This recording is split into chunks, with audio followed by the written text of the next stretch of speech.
Talvez você ache que para fazer um projeto como esse daqui, para captar o cliente, para fazer o contrato e tal, para vender um projeto como esse, o cliente vai querer saber se você tem um escritório ou não. E a verdade é que isso não passa de um mito dentro da nossa cabeça quando a gente está iniciando. Sabe por quê? Porque o cliente, ele não quer saber do nosso escritório. O cliente, ele não quer saber do nosso escritório. O cliente, ele quer saber se você realmente consegue entregar uma solução para ele de qualidade. O cliente quer saber se você consegue fazer um projeto bem feito, se você consegue, né, mostrar numa reunião, por exemplo, o que eu mostrei aqui para vocês, uma prévia de uma visualização em 3D da estrada, do platô, né, do caminhãozinho fazendo o caminho.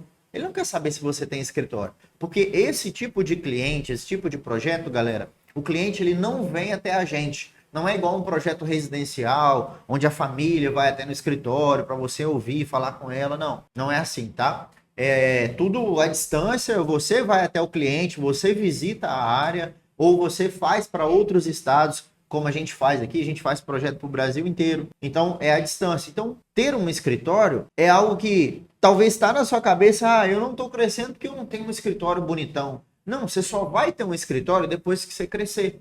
Porque quando você cresce, você junta grana e aí sim você monta um escritório. Então esquece essa parada de escritório. Não precisa ter escritório para poder trabalhar com projetos de infraestrutura no Civil 3D, certo? Inclusive, eu não sei se vocês estão acompanhando, mas essa semana, né, eu estou entrevistando vários alunos e alunas, né, do meu treinamento, e grande parte deles, né, a grande maioria desses profissionais, trabalham dentro de casa. Ou seja, eles têm, inclusive, mais lucro. Por quê? O escritório, ele, querendo ou não, ele é um custo. Ele deixa para nós ali um custo que a gente vai ter que precisar arcar com ele. Por exemplo, o Renan, que é esse aluno aqui, ó, ele abandonou a obra para focar 100% nos projetos. E ele faz mais de 15 mil reais por mês com projetos de infraestrutura trabalhando em casa, sem escritório. Massa demais, né? Então, o escritório, ele não passa de um mito, tá? Falta de experiência, cara, isso daqui pega, hein? Inclusive, escreve aqui nos comentários, deixa eu ver quem tá comigo aqui no chat. Escreve aqui nos comentários se você também sofre, se você também tem essa dificuldade de não ter experiência na área e por esse motivo, né, não tem o resultado que gostaria de ter. Escreve aqui nos comentários se você também pensa que a falta de experiência é algo que está te impedindo de faturar alto com projetos de infraestrutura. Você quer que eu te mostre como que resolve isso? Eu vou te mostrar como que se resolve a falta de experiência. Sabe por quê? Porque falta de experiência não é um problema. Agora, a falta de conhecimento, sim, é um problema. Por quê? A experiência, ela só vem depois do conhecimento. Concorda comigo? Por quê? Você só consegue ter experiência com um projeto como esse daqui, por exemplo, se você aprender a fazer um projeto desse e fizer um primeiro projeto, fazer um protótipo. Por exemplo, na jornada Civil 3D, todos vocês vão aprender a baixar o Civil 3D, instalar, configurar na sua máquina, bonitinho, e vai poder colocar a mão na massa e praticar junto comigo. Ou seja, eu vou ensinar e você vai ter a possibilidade de reproduzir junto e ainda tirar dúvidas. A gente vai ter uma semana inteira de aulas, tá? Então já fica ligado nisso. Vai ter uma semana inteirinha de aulas, justamente para você aprender a ter o seu primeiro conhecimento, os primeiros passos. Depois que você faz um primeiro projeto, aí sim você tem experiência. Só que qual que é o grande erro comum, assim, qual que é a grande falha? É você achar que aquelas pessoas que cresceram, o Rafael, o Amerielle, que eu mostrei o exemplo dos 195 mil reais, o Renan, achar que eles começaram com experiência. E a real é que não. Eles começaram sem experiência. Eles começaram com conhecimento. E aí transformaram esse conhecimento na venda de um projeto, ou fazendo um projeto em parceria, ou fazendo um protótipo várias e várias vezes até ficar bom.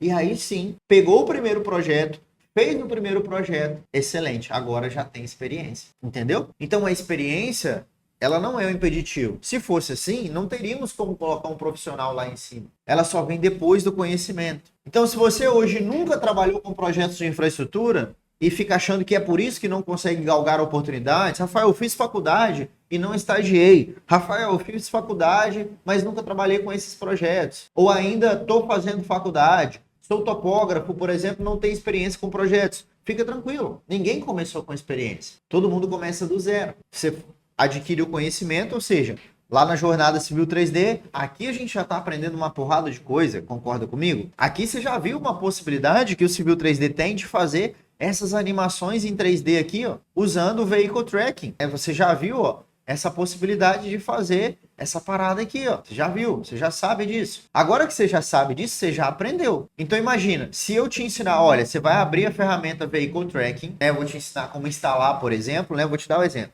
Você vai abrir a ferramenta Vehicle Tracking, vai vir aqui na opção Manual Drive, vai selecionar o caminhãozinho, vai clicar aqui no caminhãozinho e vai traçar o caminho dele. Por exemplo, ó, vou traçar aqui um caminho aleatório, por exemplo. Traça o caminho dele, certo? Ó, vai traçando aqui o caminho dele. Vamos supor que você quer fazer isso daqui, ó. Beleza. Fez isso. Agora você vai, depois que você salvar isso daqui, você vai na opção, deixa eu só jogar aqui para trás. Você vai na opção de animação. Deixa eu desligar logo essa imagem aqui que ela tá atrapalhando a gente. Beleza, você fez o caminho, né? Então, tá vendo? Eu tô te ensinando um passo a passo.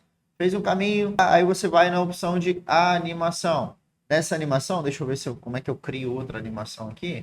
Ah, já sei. Aqui, ó. E aí já tá fazendo a animação. Selecionei ela e pronto. Você já aprendeu alguma coisa. Precisa de ter experiência para fazer isso daqui? Não precisa. É lógico, eu vou te ensinar também conhecimentos técnicos. Por que essa carreta está fazendo aqui? Por que esse talude dessa largura? Entendeu? Não é só apertar botão no Civil 3D. Só que tem uma parada muito legal nesse nosso mercado, que só de ser um bom apertador de botões já te coloca num outro nível. Já te coloca num nível acima. Então a falta de experiência risca do seu radar. Tempo. Muitas pessoas acreditam e talvez essa seja a sua dificuldade, porque eu sei que a rotina é muito corrida, a rotina de todos nós. E aí você fala assim, putz, Rafael, eu não tenho tempo para aprender essa parada. Eu não tenho tempo para parar um dia, uma semana inteirinha para ficar em cima do Civil 3D aprendendo a projetar nele. Por isso que eu não aprendi ainda. E se eu te dissesse que com apenas 30 minutos por dia, você consegue aprender essa parada? Por quê? Porque você só precisa aprender uma coisa de cada vez. E quando você olha o Civil 3D, você acha assim, nossa, é muita coisa. E aí na sua cabeça você acha que você precisa aprender isso tudo de uma vez, né? Quem falou? Quem falou que você precisa aprender essa parada tudo de uma vez? Não, você precisa aprender uma função e colocar em prática. Aprender uma outra função e colocar em prática. Aprender uma outra função e colocar em prática. Então, tempo é somente algo que a nossa cabecinha oca cria, às vezes, para a gente não sair da inércia. Pra gente não sair, pra gente não dar o start, o primeiro passo ali. Porque o nosso cérebro, ele tende, né, a economizar energia. Então, quando você olha para o Civil 3D, para você aprender essa parada, vai gastar energia. Você vai ter que participar das aulas na semana que vem, por exemplo. Não é à toa que eu só vou dar o certificado para quem participar das aulas, fizer as atividades comigo, porque precisa se dedicar. Aí quando você fala assim, poxa, eu preciso me dedicar, automaticamente o seu cérebro fala assim para você, não, cara, você precisa guardar energia, é o seu sistema de defesa. Aí ele fala assim, ó, você não tem tempo para isso, cara. Semana que vem você não vai ter tempo para participar da jornada, tudo bem. Só que se você ficar assim sempre, você nunca vai sair de onde você está hoje. Você nunca vai ganhar mais do que você ganha hoje. Você nunca vai poder mudar do local que você está hoje para outro lugar. Então você precisa entender que tempo é somente uma desculpa que o nosso cérebro ajeita ali para a gente não começar e não fazer a coisa acontecer. Só que se a gente não fizer acontecer, se a gente não se comprometer, a gente não muda a nossa realidade. Eu comecei do zero, eu morei na roça a vida inteira, nasci e fui criado na roça, os meus primeiros 15 anos de vida. Fui morar na roça ali a vida inteira e tal. E meu primeiro emprego foi trabalhando ali, foi tirando leite. E eu fui para uma escola técnica depois fazer o ensino médio, né? Era o internato, aquelas escolas federais, né? O IFES, né? O IFE aí, aqui no Espírito Santo se chama IFES. Fui morar nessa escola. E o meu sonho nessa escola era ganhar R$ 1.200 depois que eu fizesse o meu ensino médio junto com o curso técnico. Por quê? Cara, para mim eu tava uma maravilha. Eu tava estudando de graça, eu tava comendo de graça, bebendo, né? Numa escola top. E para minha família tava top demais também. Os meus pais praticamente analfabetos. O sonho deles era que eu estudasse. Quando eu entrei naquela escola, lá com os meus 14 anos, eu falava, cara, se eu sair dessa escola ganhando 1.200 conto por mês como técnico, eu tô no céu. Então basta uma decisão para você mudar a sua realidade. Basta o comprometimento.